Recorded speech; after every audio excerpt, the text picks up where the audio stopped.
Professor Kapil Kapoor sir से। Professor Kapil Kapoor, नमस्कार। विषय हमारा एक चिंता से उपजा। हम एक बड़ी चर्चा कर रहे थे कि अगर हमें अपने देश के बारे में सोचना है तो इसमें जो मूल हमारी जो समस्या क्या है इस वक्त देश की हमारी, और जब हमारा देश हमारे लोग हम शब्द प्रयोग करते हैं तो उसका एक अर्थ ये होता है कि इस देश में जो सभ्यता, दुनिया की सबसे प्राचीन सभ्यता, और जो 46 में से एक ही सभ्यता है जो जीवित है, बाकी 45 सभ्यता आई और गई। तो ये हमारी जो सभ्यता, उसे जो भी नाम दीजिए, जैसे हमने कहा वैदिक कहिए, हिंदू कहिए, पर वो वैदिक काल से ही शुरू हुई। काल से कह रहा हूँ क्योंकि अब तो मेहरानगढ़ की खुदाई हुई है, सरौली की हुई है, 7000 BC तक का तो वैसे ही है हमारे पास, उससे भी प्राचीन। तो इस सभ्यता, इस संस्कृति का आदर करने वाले लोग और इसकी रक्षा करने वाले लोग और इसके विरोधियों का विरोध करने वाले लोग हिंदू ही हैं। हिंदू इस देश को बांटना नहीं चाहते, बंटने नहीं देना चाहते। हिंदू इस देश की संस्कृति और सभ्यता की रक्षा करना चाहते हैं। वो चाहते हैं कि जीवित रहे और उनको इस संस्कृति और सभ्यता के शत्रु बहुत नजर आते हैं, क्योंकि वो देख रहे हैं कि धीरे धीरे हमारी संस्कृति, हमारी सभ्यता क्षीण होती जा रही है। एक विशाल समुद्र था एक समय, विशाल समुद्र, आस्तिक को नाम आता है वेदों में, एज़टेक, जो सूर्य की वर्शिप करते हैं, अभी करते थे। मैक्सिको में एक नवरात्रि के समय फेस्टिवल अभी भी मैक्सिकन लोग करते हैं, जिसका नाम ही राम सीता है। तो कहाँ तक फैली हुई थी, अब सीमित होकर एक छोटा सा, पंजाबी में कहते हैं छप्पड़ बन गया है समुद्र का। अपने ही इस छोटे से देश में, इस भौगोलिक प्रदेश में हम इस वक्त घेरे में हैं, हमारे ऊपर घेरा पड़ा हुआ है। ये चिंता है हिंदू लोगों। तो ये जो क्राइसिस, मतलब जो इस वक्त हमारे लिए सबसे ज़्यादा कठिनाई हमारी सभ्यता संस्कृति की क्या है, हमारी सबसे बड़ी कठिनाई ये है कि हमारे दुश्मन ज़्यादा इस देश के अंदर हैं। कौटिल्य ने अर्थशास्त्र में कहा कि किसी भी राज्य को, भाई साहब ने राज्य को और राष्ट्र का भेद किया कि किसी भी राज्य का के जो खतरे होते हैं, बाहरी और अंदरूनी खतरे ज़्यादा खतरनाक होते हैं। तो हमें जैसे जैसे हम आंखें खोल के, कान खोल के, दिमाग खोल के रोज़ के जो हो रहा है देखते हैं, तो हमें लगता है कि हमारी इस देश की वो संस्कृति, जो कि मैं संस्कृति शब्द, क्योंकि सिविलाइजेशन होती है, इंस्टीट्यूशनल और कल्चर होती है, जो उसके पीछे जो विचार तंत्र जो है, उसका जो आधार विचार तंत्र है, जो क्लैश होता है, वो जो सिविलाइजेशनल बाहर का होता है, पर जो असली क्लैश है वो विचारों का है, सोच का है।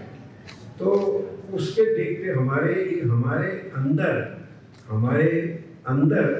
विरोधी सिर्फ बढ़ नहीं रहे, पर वो लामबंदी कर रहे हैं हमारे खिलाफ, लामबंदी कर रहे हैं। और इसको जब हम देखते हैं तो लगता है कि शायद हम अनभिज्ञ हैं, या हमने आंखें बंद की हुई हैं, या हम उसको देखना नहीं चाहते। क्योंकि जैसे भाई साहब ने कहा, फील गुड, कंफर्ट जोन है, बड़ा राज हमारा चल रहा है, पैसा कमाने के बड़े साधन हैं, क्योंकि हिंदू विष्णु के पुजारी थे, वे लक्ष्मी विष्णु के हो गए, आजकल लक्ष्मी के पुजारी हैं, मनी मेकिंग बड़ी बढ़िया हो रही है, तो कोई खतरा है नहीं। तो इसी को ऐसे ही चलने दो, ज़्यादा झगड़ा नहीं करना, उससे ये जो हमारी जो जिंदगी चल रही है वो डिस्टर्ब होती है ज़्यादा। एक चीज़ मैं और अभी कह दूँ कि ये देश कई प्रकार से एक से ज़्यादा देश है, पर जो इस वक्त बड़ा क्रूशियल है कि हम ये जो सब बातें चिंता वाली कर रहे हैं, ये ज़्यादा पढ़े लिखे लोगों की, शहरों के लोगों की और जो बड़े महानगर के लोगों की, ये जो स्तर है हमारे समाज का, उसमें ये ज़्यादा है। आप अगर यहाँ से भी 100-200 किलोमीटर बाहर से 100 किलोमीटर बाहर निकल जाएंगे, जब आप गाँव में घूमेंगे, खासकर वो गाँव किसी बड़ी सड़क के किनारे नहीं है, तो आपको इनमें से काफ़ी चिंताएं ग्रसित नहीं करेगी। ये एक पढ़े लिखे वर्ग का, एक समाज की चिंता है। पर क्योंकि ये वर्ग जो है ये रूलिंग क्लास है, हम देश चलाते हैं, पढ़े लिखे कहते हैं अपने आप को, लोग भी कहते हैं, पर पढ़े लिखे मतलब हम उस एक विदेशी प्रणाली में पढ़े लिखे लोग हैं, और हमारी जो मानसिकता है वो उपनिवेशिक है, और हम उन्हीं चीज़ों को थोपते हैं। मैं ज़्यादा लंबा टाइम नहीं लगाऊंगा, इसलिए मैं ज़्यादा उदाहरण नहीं दे रहा हूँ। मैं सिर्फ जो वो गोलियाँ, बुलेट कहते हैं, बुलेट पॉइंट्स, सिर्फ गोलियाँ 5-7 गोलियाँ चला के इस बात को खत्म करूँगा, ज़्यादा नहीं बोलूँगा। पहली बात तो ये कि हम देखें कि अमेरिका में, भाई साहब देखें कि हिंदू समाज के ऊपर बहुत अटैक होता है, हिंदू विचारों पे बहुत अटैक होता है, हिंदू दर्शन पे बहुत अटैक होता है। ये हिंदुओं के ऊपर इतना अटैक क्यों होता है, ये सोचना चाहिए। हम तो अब तो कट के सप्त सिंधु देश का एक भाग था, 7 नदियां थी, फिर 5 आब हो गया, 5 रह गई, आजकल तो 3 आब है, 3 ही रह गई, सतलुज, ब्यास और रावी, तो सप्त सिंधु कहाँ रह गया? तो देश तो कट के छोटा हो गया। फिर भी हम जो बचे खुचे भी हैं, उस पर भी इतना अटैक क्यों होता है? उसका कारण ये है कि हमारी संस्कृति अनूठी संस्कृति है, जो कंटेम्प्रेरी वर्ल्ड है, जो डोमिनेंट सिविलाइजेशन है, जो सभ्यता है, जिसको आप वेस्टर्न क्रिश्चियन कहें, क्रिश्चियन कहें, जिसमें बेसिकली जो अब्राहमिक है, दुनिया में 2 ही संस्कृतियां हैं बस, एक है अब्राहमिक, उसमें से 3 धर्म निकले, यहूदी, ईसाई और इस्लाम, और दूसरी ज्ञान विचार जो मूल में है, दूसरी संस्कृति है वैदिक, और वैदिक में से 4 धर्म निकले, सनातन, बौद्ध, जैन और सिख। तो ये 2 संस्कृतियों का टकराव है, बड़ा मूल टकराव है। वो एक ईश्वरवादी है, हम बहु ईश्वरवादी हैं। वो उनका ईश्वर निराकार है, पर निर्गुण नहीं है। अगर निर्गुण भी होता तो ईसाई और इस्लाम, मुसलमान और यहूदी आपस में लड़ते नहीं। वो तीनों एक ईश्वरवादी हैं, पर वो एक ईश्वर हर का अलग अलग है, उसके गुण अलग हैं, उनके ईश्वरों के गुण अलग हैं, पर वो एक ईश्वरवादी है और निराकार। बाइबल में मोसेस कहता है, मेक नो इमेजेस, मूर्तियां नहीं बनानी है। You did not see him, आपने गॉड को देखा नहीं। सो इमेजेस, मूर्तियां are corruption of the mind. वो आप अपने दिमाग से उस भगवान को रूप दे के, आकृति दे के बनाते हो, इसलिए वो झूठ है। ये उनकी संस्कृति है, उससे वो पूरी तरह बच नहीं पाए, पर मूल आधार, इसलिए हम उनके दुश्मन हैं। क्योंकि हम और यूनान के लोग, ये जो अब्राहमिक वर्ल्ड था उसके पास चीक बाई जाओ गवांडी थे, पंजाबी में कहते हैं नेबर्स। वो कहते थे मूर्ति नहीं बनानी, और यूनानी मूर्तियां बनाते थे। तो वहां से शुरू हमारी सब। इसलिए जब अंग्रेज यहाँ आए और राजा राममोहन रॉय जैसे पढ़े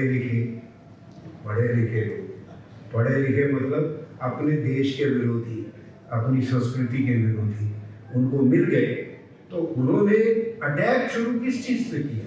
मूर्ति पूजा। और जो हमारे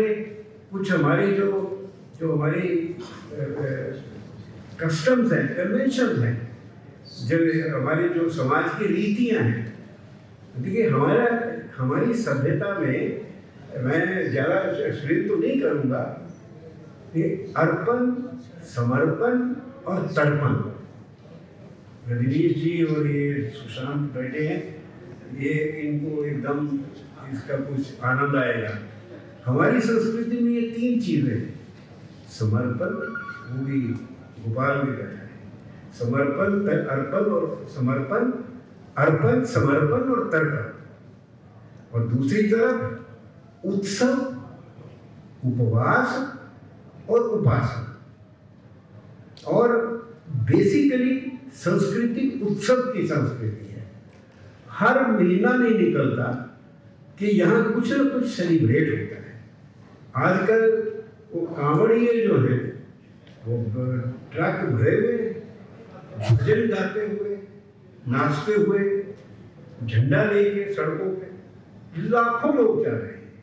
ये संस्कृति, ये अलग अनूठी संस्कृति है, उनसे बिल्कुल अलग। इसलिए हम उनके दुश्मन हैं। और हमारा जो अल्टरनेटिव है, हम अल्टरनेटिव हैं, वो उनके इंटेलिजेंट लोगों को अट्रैक्ट करता है। उनके लोग अपनी सभ्यता से दुखी होकर इधर आ जाते हैं, इस तरफ आते हैं, बुद्धिज्म में आ जाते हैं, बौद्धों में आ जाते हैं, सिख बन जाते हैं और ऋषिकेश चले जाते हैं। तो दुश्मन है। और दूसरी बात, वो जो मूल, हम ना तो पावरफुल हैं, ना हम दुनिया के लिए कोई डराने वाले हैं, हमारे पास इतने वेपन भी नहीं है, फिर भी हमारे विरोधी हैं। पर हमको हमारी इस पूरी सभ्यता संस्कृति को डिस्ट्रॉय करना उनका ध्येय है, उनका ध्येय बना। और 632 के बाद जब वो जो अब्राहमिक, वो जो संस्कृति वाले लोग, उनमें से एक के पास जब मिलिट्री पावर आई, उन्होंने अफ्रीका कैप्चर किया, स्पेन कैप्चर किया, वियना में उन्होंने कंबाइंड क्रिश्चियन फोर्सेस को हराया 1191 में, और 1193 में यहाँ पृथ्वीराज चौहान को हरा के यहाँ की पॉलिटिकल पावर भी उन्होंने ले ली। पर आपस में रनेसा के बीच अरिस्टोटल, उनका मूल आपस में वो फिर भी मिल जाते हैं। कि वो पंजाबी में कहते हैं, भाई चट्ठे खान नू वखरो वखरे, लड़न नू कट्ठे। वैसे आपस में अलग अलग खाएंगे, पर हिंदुओं के खिलाफ एकजुट हो जाए। तो अब जो लामबंदी हो रही है, मैं ज़्यादा दूरी और इस तरह की बातों में यहाँ जाके मोटी आजकल का वक्त हम लोग देखते नहीं हैं कि क्या क्या हम तुम्हारे सामने हो रहा है। लामबंदी में कौन है हमारे शत्रु? हमारे शत्रु हैं एक तो इवेंजलिस्ट, ये जो धर्म परिवर्तन करने वाले मिशनरीज, उनको आके चर्च कह लो, क्रिश्चियन, साफ नहीं बोलना चाहिए, लोग नाराज हो जाते हैं। और हिंदू तो बेचारा इतना सियाना है कि भैया घंटी ना बजाओ, नाराज हो जाएंगे, तो किसी को हम नाराज भी नहीं करते, है ना। आजकल हमारे में जो शौर्य था वो तो अब खत्म हो चुका है। वो राजपूतों का टाका और उनका जौहर आजकल कौन करता है? कोई बात नहीं यार, इसे को चल तू अपना झंडा लगा ले, हैं, हम भी तेरा बैज लगा रहे थे, हम तो भाई भाई हैं। वो भाई भाईवाद जो है ज़्यादा हो गया है, क्योंकि हिंदू अब एब्रीविएटेड हिंदू है, कायर भी हो गया है और चापलूस भी हो गया है और लालची भी हो गया है। चरित्र का हनन हुआ है हमारा, हुआ है शायद इसलिए कि 800-900 साल बहुत मार पड़ी शस्त्र की, उस हार की, और उसके बाद 200 साल से हमें शास्त्र की मार पड़ी। मैगॉले की इंग्लिश एजुकेशन और एम्प्लॉयमेंट, उसने हमें खत्म किया। तो हमारा चरित्र भी बदल गया, सोच भी बदली हुई है हमारा। मैं जब हमारा कह रहा हूँ, मैं ये फिर भी वो जो 18 साल के लड़के वो 36 किलो वेपन उठा के कारगिल के पहाड़ियों पे चढ़े थे रातों में, वो इसमें नहीं है। मैं अपने लोगों की बात कर रहा हूँ। वो जो 18 साल के लड़के 36 किलो वेपन लेके सर कारगिल के पहाड़ पे रात को चढ़े थे, वो ये सवाल नहीं पूछते कि अरे लड़ने से क्या होता है, शांति रखनी चाहिए, हाँ ठीक है, देश तो बचा ही रहेगा, सत्यमेव जयते, अपने आप सच जीतेगा। उनको पता है जान देनी पड़ती है, जान देनी पड़ती है, लड़ना पड़ता है। धर्म की रक्षा गुरु गोविंद सिंह ने शास्त्र से भी की, शस्त्र से भी की, शस्त्र से भी की, और देश बचा नहीं बचता। तो शत्रुओं में पहले मिशनरी वो सोचते हैं कि हम लोग अंधेरे में हैं, इसलिए वो टॉर्च लेके हमको लाइट दिखाते हैं, ज्ञान की ज्ञान। ये तो ज्ञानी लोग हैं।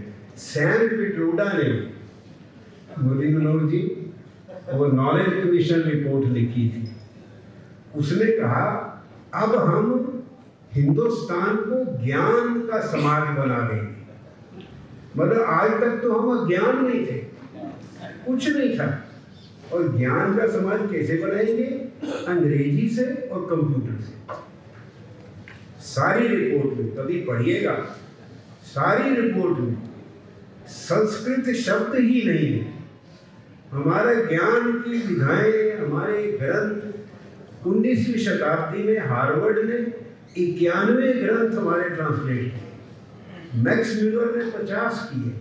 उनको तो हमारे 140 ग्रंथ वैल्यूएबल लगे। उन्होंने कह दिया हमें इंग्लिश संस्कृत डेड लैंग्वेज, हम मान गए। लैंग्वेज डेड नहीं होती, हम डेड हो गए, पढ़ना बंद कर दिया। उन्होंने ज्ञान किया, अर्जन किया। तो इतना ज्ञान कर, तो इतना जो ज्ञान था हमारा, हम तो भूल गए, उन्होंने ले लिया। ये जो हमारी जो मिशनरीज का, या सैम पिट्रोडा, या Congress party, Congress church combination 50 साल से इस देश में चर्च और कांग्रेस का कॉम्बिनेशन चल रहा है, और इससे 18,000 करोड़, पिछले साल 18,000 करोड़ रुपया बाहर से यहाँ के विदेशी ऑर्गेनाइजेशंस को आया। उसमें 12,000 करोड़ क्रिश्चियंस को आया, 12,000 करोड़। आप देश में घूमिए, तमिलनाडु, केरला, आप जाइए, आपको पहाड़ियों के ऊपर क्रॉस मिलते हैं। किसी जमाने में किले या मंदिर होते थे, अब नहीं है। देश विजिबली बदल रहा है, और विदेशी पैसे से बदल रहा है। क्यों? अब ये मैंने एक तो इंडिकेट किया कि हम क्यों दुश्मन हैं।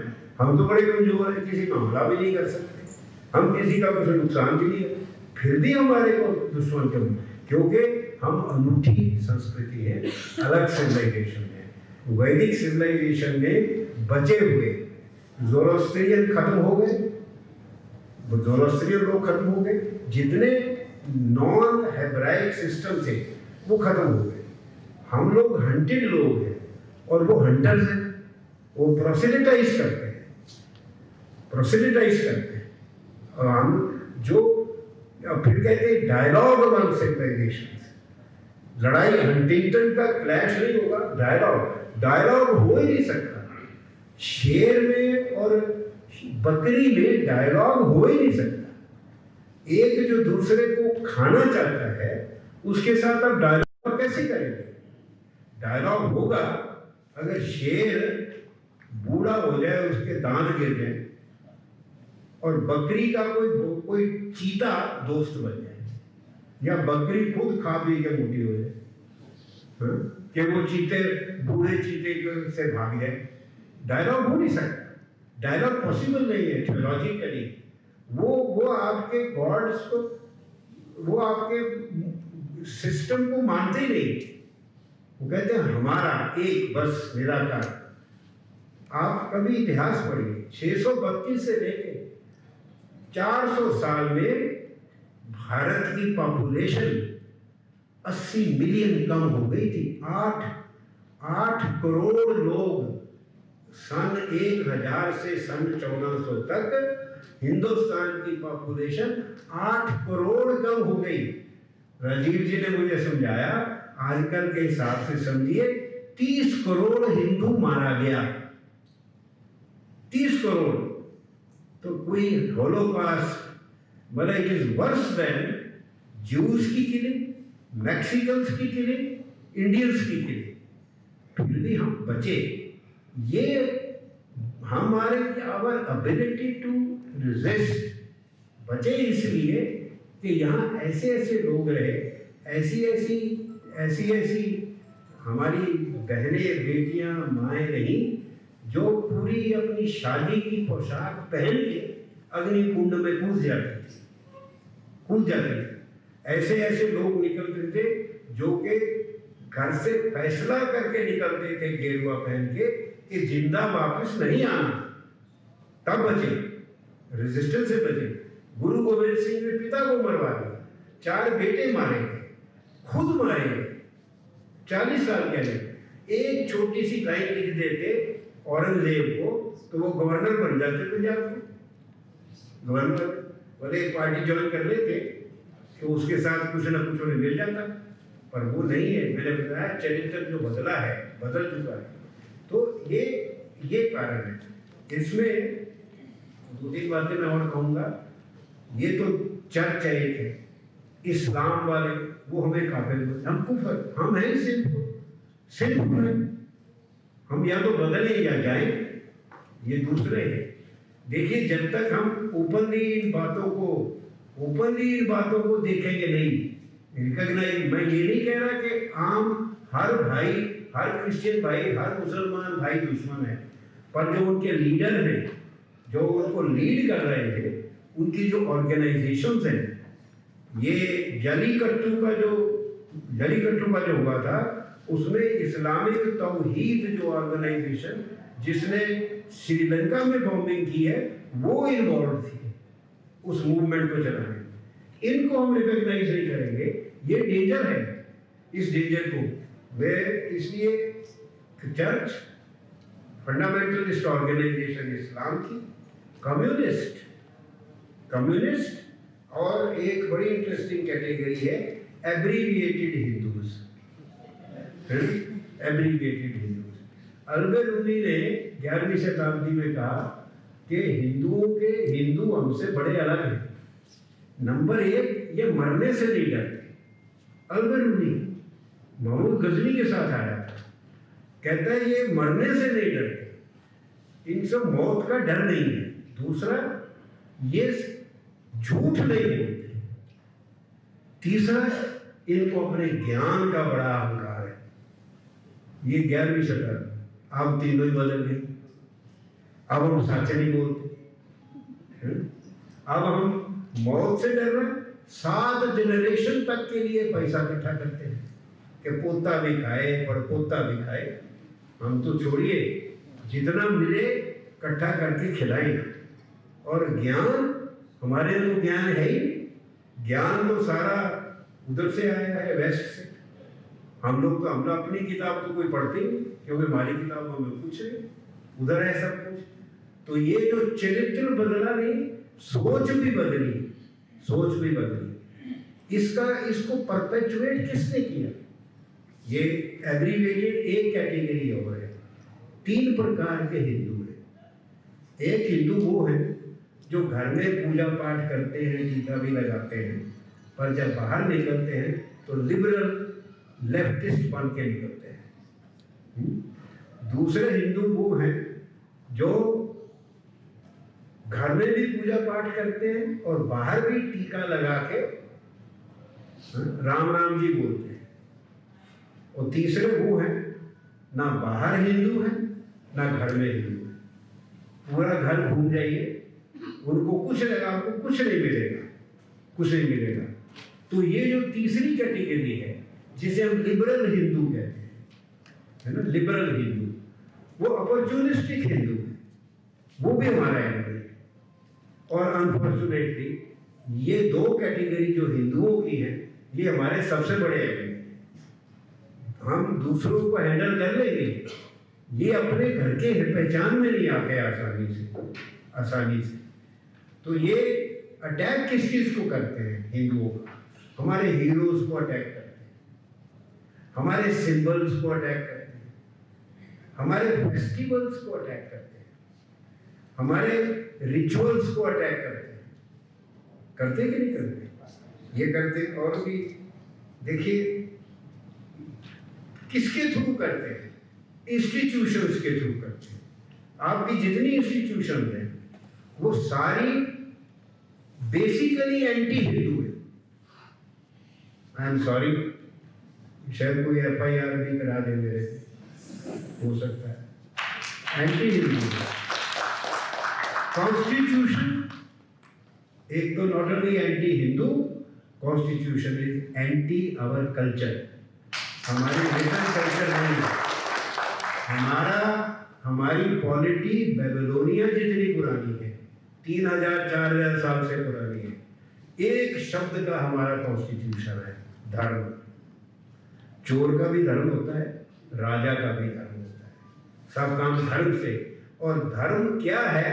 हर व्यक्ति अपने दिल में जानता है कि मेरा धर्म क्या है, करे ना करे और बात है। तो written constitution was against our spirit. Constitution के अंदर जो बातें, मैं डिटेल में नहीं जाऊंगा, आप जानते ही हैं। नेशन का ही जो डेफिनेशन है, अभी किसी ने पॉलिटिकल साइंस पे क्वेश्चन पूछा था, वही Gardner Gilchrist, nation one ethnicity, one language, one religion. India तो नेशन ही नहीं है, तो चिंता करने लग गए इंडिया नेशन कैसे बनाए। एक कॉन्स्टिट्यूशन। नंबर 2, कॉन्स्टिट्यूशन के बाद नंबर दूसरी इंस्टीट्यूशन जो ये यूज करते हैं वो है मीडिया। मैं बताऊंगा नहीं, आपको सब जानते हैं। बिका हुआ मीडिया क्यों कहते हैं बिका हुआ मीडिया? जितने आपके Hindu newspaper, NDTV, times of India group, Hindustan times group, इनके ओनर जो हैं सब विदेशी हैं, सब विदेशी हैं। और वो सब हिंदू इंस्टीट्यूशंस और हिंदू इंटरेस्ट के खिलाफ काम करते हैं। और तीसरी इंस्टीट्यूशन ले लीजिए, ये जुडिशरी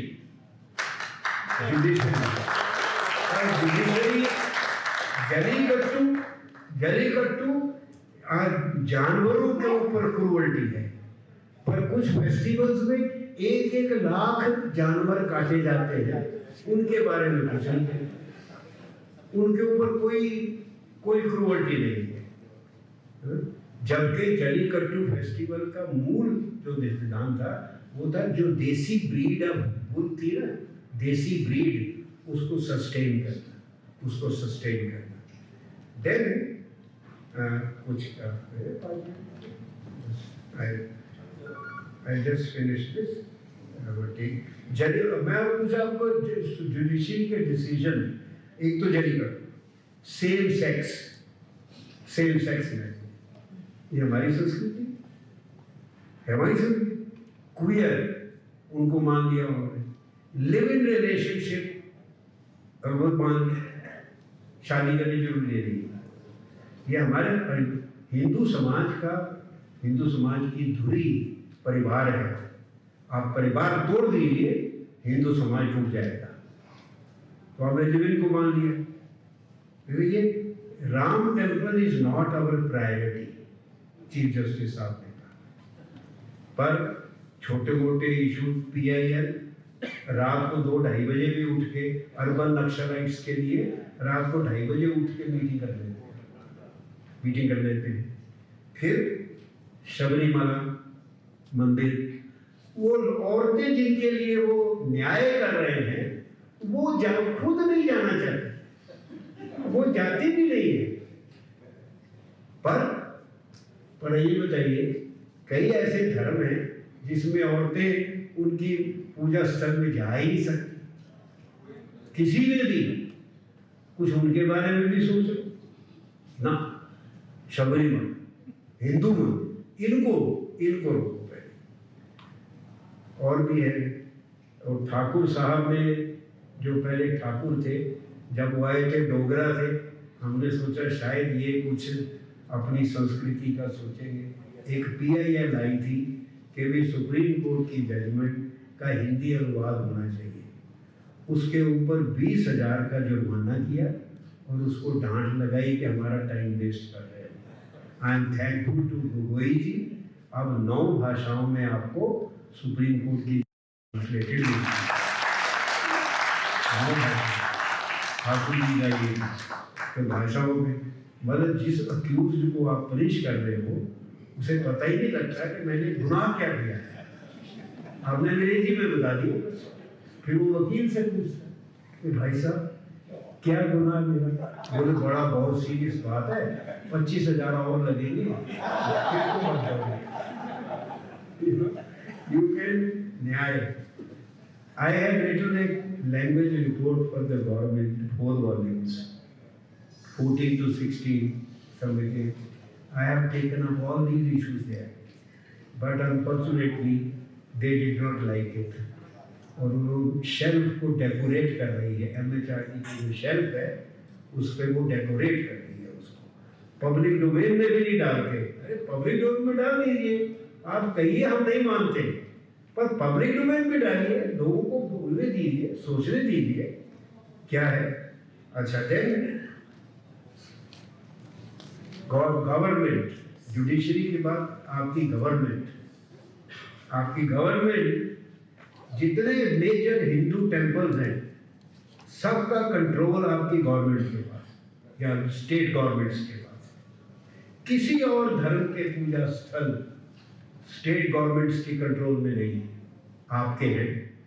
हम तो कहते हैं कोई बात नहीं, सत्यमेव जयते। तो 70 साल तो हो गए सत्यमेव जयते करते करते, और 50-100 साल लग जाएंगे। बड़ी पुरानी सिविलाइजेशन है, हमें क्या जल्दी है? वो तो बाद में हो गया, रे दैया हम तो लुट गए। अचानक समझ आएगा किसी दिन कि आप तो कुछ नहीं कर सकते। लेजिस्लेशन, मुझे ये बताइए, जो धर्म किसी का धर्म परिवर्तन नहीं करता, उसके धर्म को परिवर्तन क्यों करने दिया जाता है? लॉ नहीं बन सकता।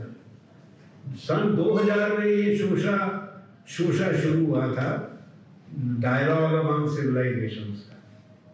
हम भी उस वक्त बोले थे, हाँ, एक जगह वहाँ आर्च बिशप साहब भी थे।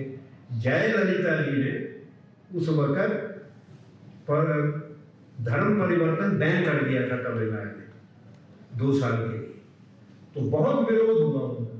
तो आर्च बिशप साहब ने बोला उस मीटिंग में, यह दिल्ली में हुई, कि I am for freedom, I respect all religions, but I also respect freedom to practice a religion. ये शुद्ध अंग्रेजी में मतलब ये था कि मैं सबकी इज्जत करता हूँ, पर अगर कोई धर्म परिवर्तन करना चाहता है तो मैं उसकी भी इज्जत करता हूँ। इसका मतलब ये था कि हिंदुओं को ईसाई बनाने का मैं समर्थन करता हूँ। ये था अर्थ, इसे कहते हैं तत्वार्थ। तत्वार्थ तो यही था। तो हम छोटे थे, आज से 19 साल कम, अब तो हम 79 साल के हो गए, तब 60 के थे, बहुत ही यंग थे। तो हमने आर्च बिशप साहब से सवाल पूछा। हमने कहा, sir, if you respect my religion, why do you want me to change it? कोई जवाब नहीं। मुझे बताइए, जो लोग धर्म परिवर्तन नहीं करते, ये हमारे धर्म का हिस्सा है कि हम किसी का धर्म परिवर्तन नहीं करते। हमारे लोगों का गरीबी के कारण गरीब लोगों का धर्म परिवर्तन करने की इजाजत क्यों दी जाए इस देश में? हम 80% हैं इस देश में, क्यों दी जाती है? हम लोग बोलते ही नहीं। तो वो एब्रीविएटेड हिंदूज है ना हम। कोई और धर्म के लोग होते तो चुप नहीं रहते कि ये क्यों होता है। इसके बाद 80% है ना, कश्मीर में कितने 7 लाख हिंदुओं को निकाल लिया और हम लोग बिल्कुल ठीक, वही बात है, वही बात भाई साहब, मैं भी कह रहा हूँ। आई एग्री विद यू, बैठिए ना, हम एब्रीविएटेड हिंदूज हैं, हम तो कह रहे हैं। अच्छा, एजुकेशन, इनफैक्ट द कल्प्रिट, ये सब बदल जाएगा अगर आप अपना शिक्षा तंत्र बदल देंगे। और ये जो नई रिपोर्ट आई है ना, इससे नहीं बदलेगा। ये जो नई रिपोर्ट आई है इसके हिसाब से इंटरनेशनल यूनिवर्सिटियों को कि यहाँ कैंपस खुलवा दीजिए, तो आपकी शिक्षा जो है वो बहुत बढ़िया हो जाएगी। मतलब जो अभी तो आधे बिके हुए हैं फिर पूरे बिक जाएंगे। आप पढ़िए रिपोर्ट, इतना सा वॉल्यूम, हमारी 4 वॉल्यूम की रिपोर्ट इतनी मोटी 4 वॉल्यूम है, उसको तो उन्होंने शेल्फ में रख दिया। और इसको लेके भी आप उसमें ये एक पैराग्राफ भी नहीं लिखा कि हमारी शिक्षा की कमजोरी क्या है, हमें इस शिक्षा नीति को क्यों बदलना है। मैकॉले ने एक तुर्प की चाल होती है ना, जो पत्ते खेलते हैं, तुर्प, ट्रम्प, अमेरिका वाला नहीं, वैसे उसने भी ट्रम्प ही किया लिबरल सिविलाइजेशन से। उसने उन्होंने कहा ई Macaulay, English, then you will get education, then you will get employment. आपको अंग्रेजी जरूरी। आज तक 200-150 साल हो गया, 70 साल बंटवारे के हो गए, आज़ादी के लिए देश का बंटवारा हुआ था।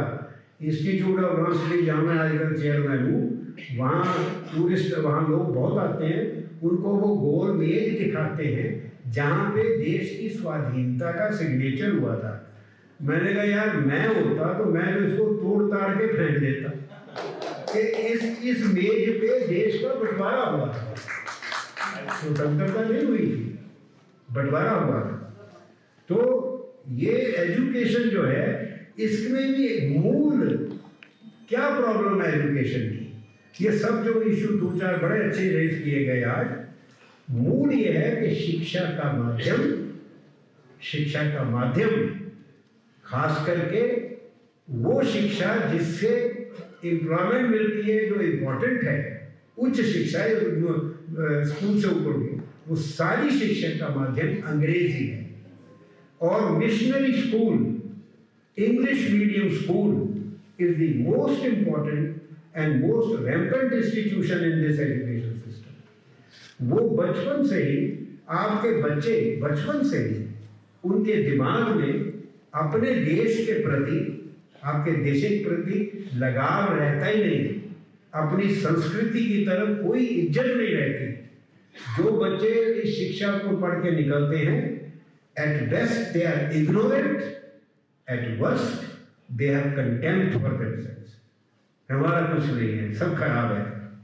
आप एक काम करिए, सिर्फ एक काम, भारत की शिक्षा पहली क्लास से लेकर रिसर्च तक प्रादेशिक भाषाओं में होनी चाहिए। राजस्थान में, तमिलनाडु में तमिल में, बंगाल में बंगाली में, गुजरात में गुजराती में।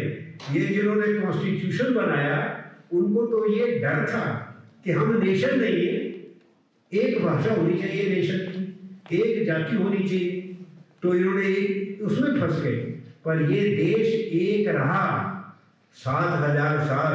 ये सिविलाइजेशन चली इसलिए कि हम बहुभाषी, बहुजाति, मल्टीपल देश हैं, पर हमने कोई ऐसा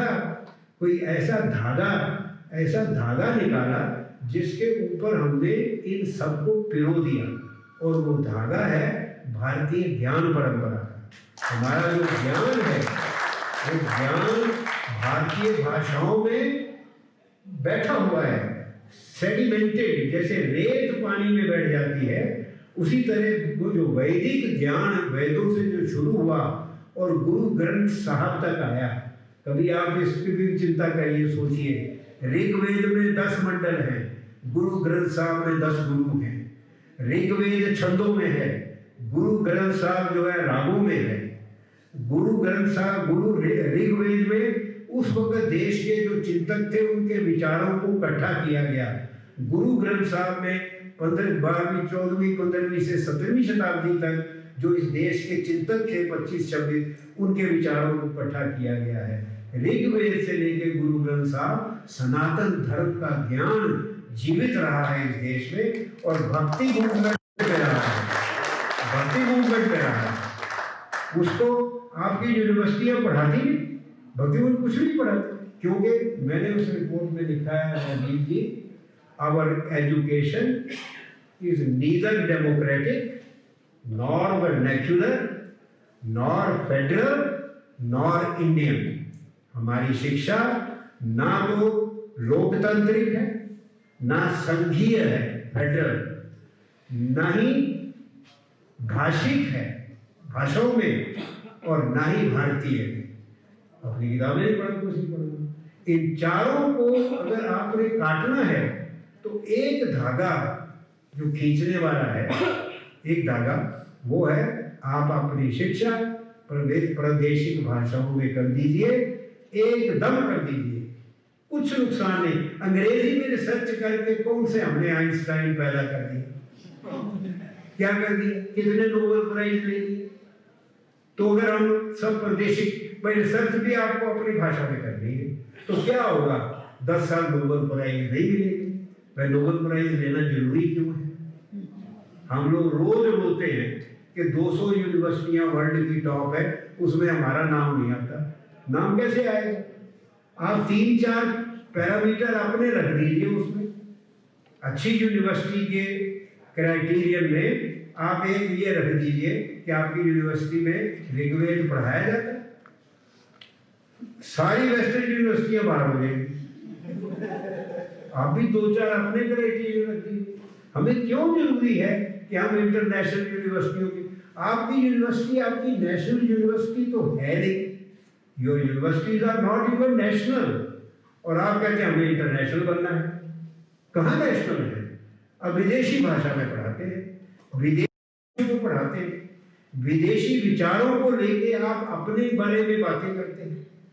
तो कहाँ ये शिक्षा, इसी शिक्षा ने वो एब्रिविएटेड हिंदू और वो जो दूसरा हिंदू है जो ना अंदर ना बाहर, वो इसी शिक्षा ने पैदा किया है। और यही कारण है कि हिंदू खुद आज वो जमाना गया कि राणा सांगा 80 साल के जब उनकी मृत्यु हुई तो उनकी मृत्यु वो हारे, जब बाबर से हारे तो चित्तौड़ में 7,000 राजपूतनियों ने जौहर किया, एक एक राजपूत कट गया, आज कोई नहीं कटेगा।